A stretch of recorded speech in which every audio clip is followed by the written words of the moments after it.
2016 കേവലം 89 വോട്ടിനായിരുന്നു ഇവിടെ UDF സ്ഥാനാർത്ഥി വിജയിച്ചു പോകുന്നത്. 2021 ആയപ്പോൾ അത് 784 മാറി. പക്ഷേ ഭൂരിപക്ഷം വളരെ ചെറുതാണെങ്കിലും ഇത് വ്യക്തമായിട്ടുള്ള ഒരു രാഷ്ട്രീയ സന്ദേശം സമൂഹത്തിന് നൽകുന്നുണ്ട്. അത് മറ്റൊന്നുമല്ല, മഞ്ചേശ്വരം മണ്ഡലം ഒരു രാഷ്ട്രീയ തീരുമാനമെടുത്താൽ അതിൽ നിന്ന് പെട്ടെന്ന് പിന്നോട്ട് പോകുന്ന ആളുകളല്ല എന്ന് തന്നെയാണ് ഈ ഇലക്ഷൻ റിസൾട്ട് നമ്മളോട് പറയുന്നത്.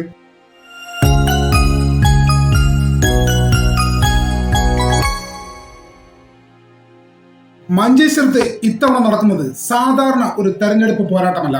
വ്യക്തമായ രാഷ്ട്രീയ സന്ദേശം സമൂഹത്തിന് നൽകാൻ വേണ്ടിയുള്ള മഞ്ചേശ്വരത്തുകാരുടെ ഒരു ശ്രമമാണ് ഇത്തവണ മഞ്ചേശ്വരത്ത് നടക്കുന്ന തെരഞ്ഞെടുപ്പ്.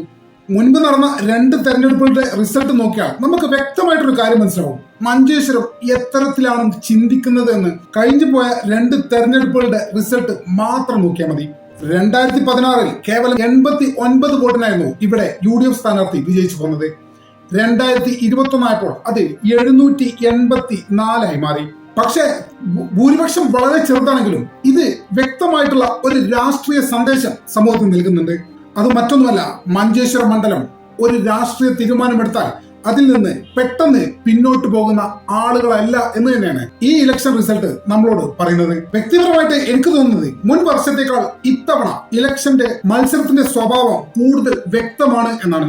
മഞ്ചേശ്വരത്ത് ആരെയാണ് തെരഞ്ഞെടുക്കുന്നത് എന്നതിലുപരി ആരെയാണ് തള്ളിക്കളയുന്നത് എന്നതും അതിപ്രധാനമായിട്ടുള്ള ഒരു കാര്യമാണ്. UDFനായി മത്സരിക്കുന്നത് മഞ്ചേശ്വരം മണ്ഡലത്തിൽ AKM അഷ്റഫാണ്. AKM അഷ്റഫ് എന്ന് പറഞ്ഞാൽ കേവലം ഒരു പേര് മാത്രമല്ല, മഞ്ചേശ്വരത്തിന്റെ ദിനചര്യയിൽ അലിഞ്ഞു ചേർന്ന ഒരു വ്യക്തിത്വമാണ്.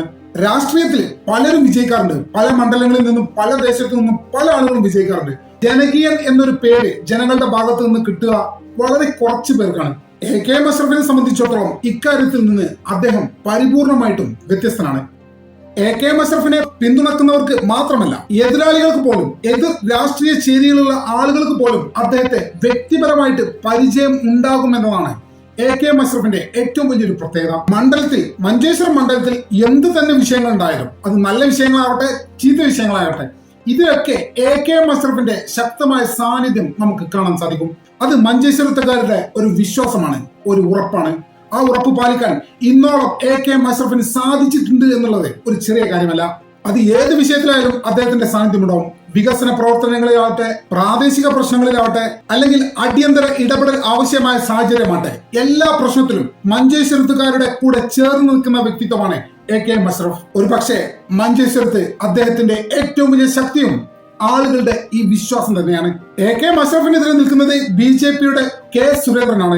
അദ്ദേഹത്തിന്റെ രാഷ്ട്രീയം മഞ്ചേശ്വരത്തെ രാഷ്ട്രീയം നോക്കുമ്പോൾ വളരെ വലിയൊരു വ്യത്യാസം നമുക്ക് കാണാൻ സാധിക്കും. അദ്ദേഹം സംസ്ഥാന BJPയിലെ വലിയ നേതാവായിരിക്കാം, വലിയ രീതിയിൽ സ്വീകാര്യതയുള്ള ആളായിരിക്കാം, അതൊക്കെ ശരി തന്നെയാണ്. പക്ഷെ മഞ്ചേശ്വരത്തെ സംബന്ധിച്ചിടത്തോളം തിരഞ്ഞെടുപ്പ് സമയത്ത് മാത്രം വരുന്ന ഒരു അതിഥിയായിട്ടാണ് സ്വന്തം പാർട്ടിക്കാർ പോലും, സ്വന്തം അണികൾ പോലും അദ്ദേഹത്തെ കാണുന്നത് എന്നുള്ളത് അദ്ദേഹത്തിന്റെ വലിയൊരു മൈനസ് പോയിന്റ് ആണ്. നാട്ടുകാരുടെ വിഷയത്തിൽ സ്ഥിരമായി ഇടപെടുന്ന, അവരുടെ ജീവിതത്തിന്റെ ഓരോ ഭാഗത്തും ഇടം പിടിക്കുന്ന ഒരു നേതാവ് എന്നൊരു ഇമേജ് K സുരേന്ദ്രനെ സംബന്ധിച്ചിടത്തോളം മഞ്ചേശ്വരത്ത് ഇല്ല എന്ന് തന്നെ നമുക്ക് പറയാൻ സാധിക്കും. അതുകൊണ്ട് തന്നെ സ്വന്തം പാർട്ടിക്കുള്ളിൽ പോലും വേണ്ടത്ര സ്വീകാര്യത അദ്ദേഹത്തിന് ഉണ്ടോ എന്നുള്ള കാര്യം സംശയകരമാണ്. മഞ്ചേശ്വരത്തെ സംബന്ധിച്ചിടത്തോളം മറ്റൊരു കാര്യം എന്താണെന്ന് വെച്ചാൽ വോട്ടുകളുടെ സ്വഭാവമാണ്. ന്യൂനപക്ഷ വോട്ടുകളുടെ ഏകീകരണം ഇത്തവണ മഞ്ചേശ്വരത്ത് സംഭവിക്കുമെന്നാണ് പ്രമുഖ രാഷ്ട്രീയ നിരീക്ഷകരൊക്കെ ഇതിനോടകം തന്നെ വിലയിരുത്തിയിട്ടുള്ളത്. കാരണം സർക്കാരിനെതിരെയുള്ള ശക്തമായ ന്യൂനപക്ഷങ്ങളുടെ ഒരു പ്രതിഷേധം നിലവിൽ കേരള രാഷ്ട്രീയ സാഹചര്യത്തിൽ ഉണ്ട് എന്നുള്ളത് ഒരു വസ്തുതയാണ്.